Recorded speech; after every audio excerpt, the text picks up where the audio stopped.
The New York Times reported, "We're letting Iran and ISIS carve up Iraq." But the question is, why didn't they bother to mention that the Bible predicted this would happen? And why has no other media outlet reported this astounding prediction made thousands of years ago coming true today? That is the question asked by former Muslim Brotherhood member turned peace activist Walid Shoebat, who we paraphrase as follows. "I wonder at times if the major media will ever acknowledge that their headlines many times has already been etched in the Bible.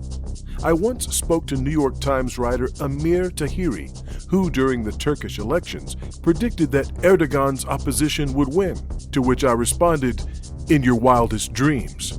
Erdogan indeed won, but the reason I was correct had nothing to do with my study of the news. It had to do with my study of the Bible, from which it was easy to deduce that Islamists will control Turkey and that Iran will devour Iraq.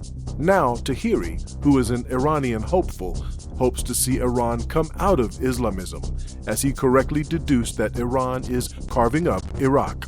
The bad news, Taheri says, is that Iran is the biggest winner in the Tikrit fight, and the Islamic State is gaining elsewhere. The two are dancing toward a de facto partition of Iraq between them. I would adjust Taheri's remarks that Iran will gulp up the whole of Iraq, while Turkey will gulp up the whole of ISIS, to later carve up Syria, Egypt, Libya, Sudan, and Somalia into the fold of the Ottomans. How do I know this? Bible prophecy from Daniel chapter 11. Years ago, I gave this biblically prophetic analysis and stated that Iraq would be devoured by Iran.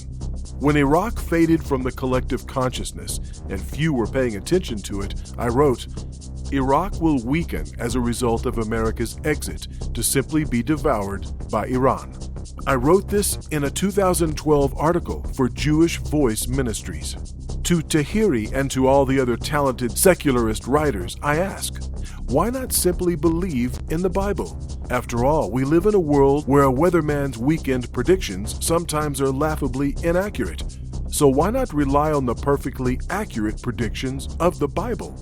Please consider the serious issue of Christian persecution in the Middle East, which will increase as we see more biblical prophecies come to pass and much of the bloodletting escalate.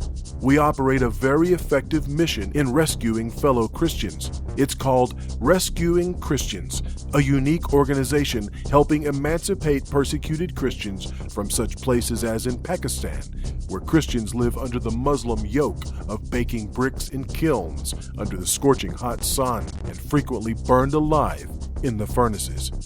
To read the full article on this subject, visit www.shoebat.com. To learn more about how to help rescue persecuted Christians in the Middle East, visit www.rescuechristians.org.